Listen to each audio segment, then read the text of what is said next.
Hello everyone, good day. This will be the continuation of the report of Ms. Plama with the topic Termination of Employment, Authorized Causes of Termination. I am Rachel Magin B. Rezanado and I will be discussing some important aspects of employment termination. These covers various grounds and procedures for lawful termination of employment under the Labor Code, as well as some significant court rulings related to these issues. Our first topic is about the contribution to income. The high contribution positions will be retrenched last, and for the low contribution positions will be retrenched first. The importance of this is the significant considerations of identifying positions to abolish. When a company is determining which positions to retrench, one primary consideration is the position's contribution to the company's income. The rationale is that positions providing higher contributions to the company's income are more valuable and should be retained longer. Conversely, positions that contribute less to the company's income are considered for retrenchment first. This method helps ensure that the company's financial health is supported by retaining the most economically beneficial roles. As for the LIFO rule, the last in and first out, just like the contribution income, the recently hired employees will be retrenched first, and there will be an approach of seniority. On the part of the employers, it is not a statutory obligation and can be overridden by reasonable basis. So for the LIFO, this is another method of the company when deciding which employees to retrench. According to this rule, employees who were hired most recently are the first to be terminated. And for the seniority approach, it is the value or it values the experience and contributions of long-term employees, recognizing their loyalty and accumulated knowledge. Assuming that employees with no longer service may have more experience and possibly contribute more to the company. However, it is not a statutory obligation, which required or imposed by law. For specific reason, there will be a collective bargaining agreement, which will be a written contract negotiated between an employer and an employee. So, for the employers have the discretion to adopt other reasonable basis for selection if they believe that the senior employee is not necessarily the better or more productive worker. Although LIFO has merits, it should not be blindly followed without considering other factors. Employers can choose different criteria unless a CBA mandates the use of LIFO. The four standards of retrenchment. So there are standards which are being followed before retrenching someone. The first one, it is under the legal basis, the standard sets by Lopez Sugar case. Substantial losses and eminent losses, it must be significant and eminent. That is the first standard. So the anticipated losses must be significant and not trivial. These losses should be reasonably eminent. It refers to something that is about to happen very soon, likely within a time frame, emphasizes a strong expectation that something negative or harmful is on the horizon, meaning there is a clear and objective urgency that justifies retrenchment. The employer does not need to wait until losses are actually sustained, but must show that the potential losses are considerable and looming. The second one, the necessity and good faith. It measures to prevent losses must be taken first. Retrenchment must be a necessary action to prevent the expected losses. It should be used as a last resort after exploring other cost-saving measures. Employers are expected to act in good faith, meaning they should have attempted to cut costs in other areas before deciding to retrench employees. For instance, reducing executive bonuses or trimming marketing expenses should be considered before laying off workers. 3. The evidence of losses. Sufficient and convincing evidence is required. Employers must provide convincing evidence of their financial difficulties. This includes documentation and financial records that clearly demonstrate the need for retrenchment. The burden of proof lies with the employer to show that retrenchment is justified based on their financial situation. And the last one is the labor arbiter and the NLRC. The labor arbiter, these are the bodies, and the NLRC are the bodies which determines whether retrenchment is justified based on the evidence presented. So for the labor arbiter and the NLRC, they are responsible for determining whether the retrenchment is justified. They will review the evidence presented by the employer to ensure that the decision to retrench meets the necessary legal standards. These bodies assess the validity of the retrenchment based on the substantiality of the losses, the imminence of the threat, the necessity of the action, and the employer's good faith efforts to avoid layoffs.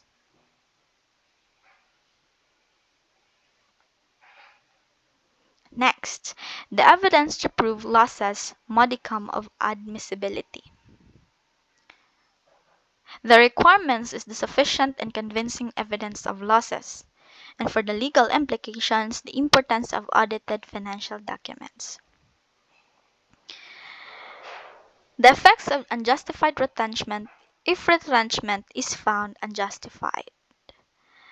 First, the reinstatement and back wages. Wrongfully retrenched employees must be reinstated and compensated for lost wages.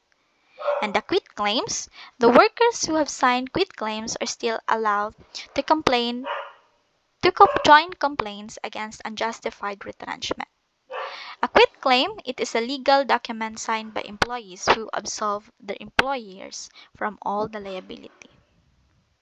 Okay? And for the hiring of replacements after retrenchment. Okay, there is a rule. Retrenchment cannot be used to replace existing personnel. It is for the implications for the hiring replacements under means retrenchment justification. Replacements is that when hiring new employers after retrenching others can undermine the employer's justification for retrenchment. So,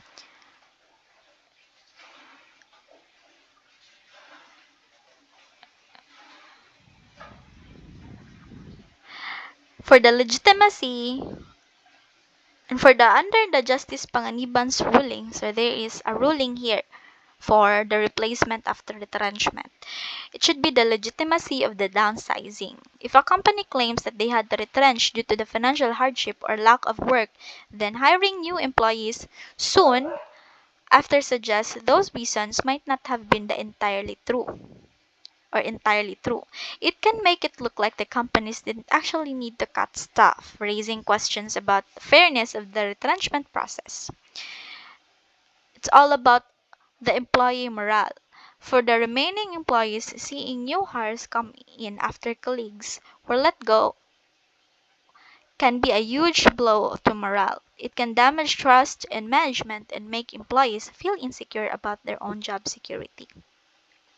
The Philippine Labor Code doesn't explicitly state a specific time frame for when a new hiring employees after a retrenchment becomes illegal. However, there are provisions that indirectly address this situation.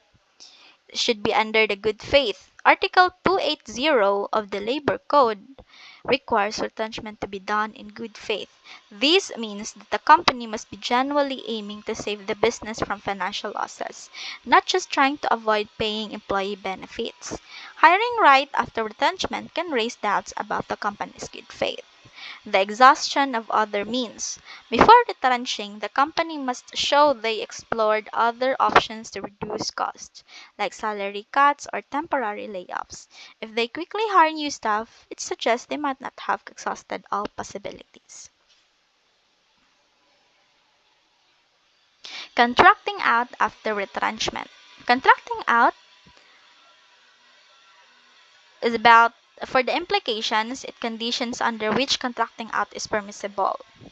For the legal precedent, Asian Alcohol Corporation versus the NLRC. So, for the contracting out, hiring independent contractors for efficiency is allowed if done in good faith and as a genuine business strategy. So, for the preventive retrenchment before losses or the recognition as a management prerogative. Examples of good retrenchment include offering affected employees alternative positions before terminating their employment. Distinguishing redundancy from retrenchment. Redundancy is the superfluous positions due to operational needs. So for the retrenchment, the cost cutting due to business losses. Redundancy versus retrenchment. So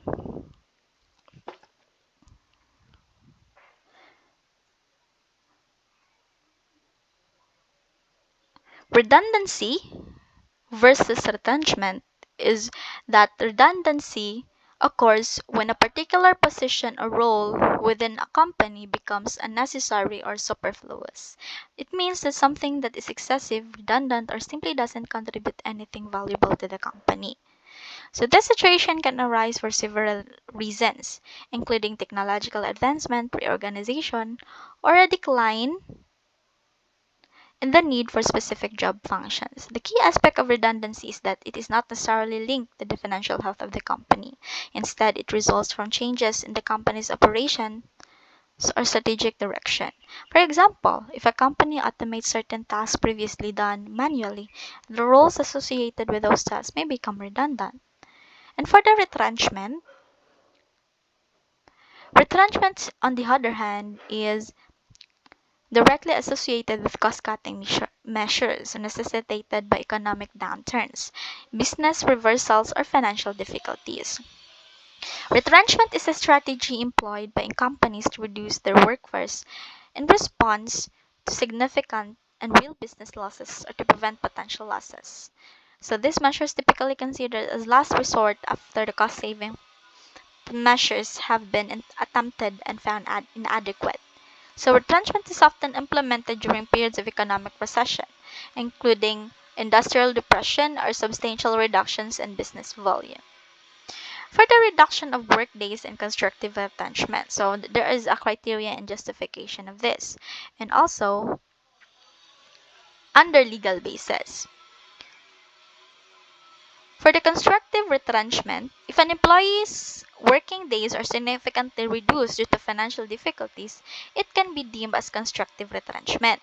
An employee's working days have been reduced for an extended period of time, more than 6 months, due to the financial crisis of the employer may claim separation pay as if they were retrenched.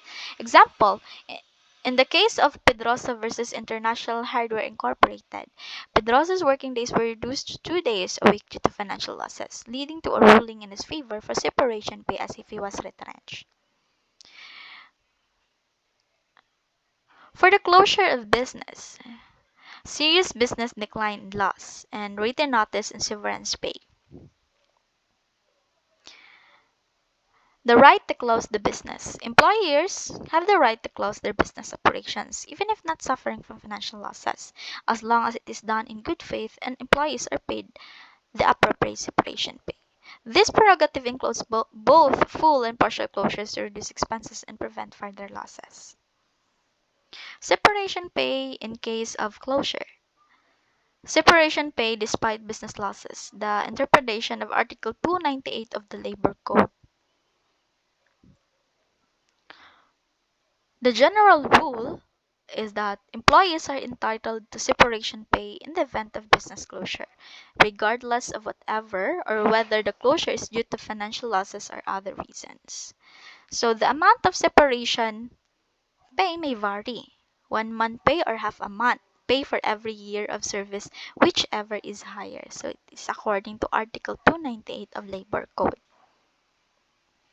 Next, the right to close business. So for the legal rights, just the right to close the business even if it is not losing. There is also a framework. All of these were under Article 298, and the implications is for the prerogative, the management, and employee rights. So the right to close the business is upheld whether the business is profitable or not. If the closure is not due to financial losses, the employer must follow legal requirements, including providing a written notice to employees and the Ministry of Labor at least 1 month before the intended closure, ensuring that the closure is bona fide, and paying employees termination pay as specified by law. For the partial closure as part of the business and economic reasons management prerogative. Partial closure of a business, such as shutting down a department or section, is considered valid if it helps minimizes expenses. Courts have upheld this right as a part of management's prerogative, provided it is done in good faith and not as means to unfairly dismiss employees. And for the last one, the temporary shutdown. So the cessation of operations, and for the implication, the effects of employees and business continuity. So the temporary shutdowns for repairs or other reasons do not justify terminating employees if operations resume afterward. Such shutdowns must be genuine and not a strategy to dismiss employees involved in union activities or demanding benefits. So that would be all for my report. Thank you for listening.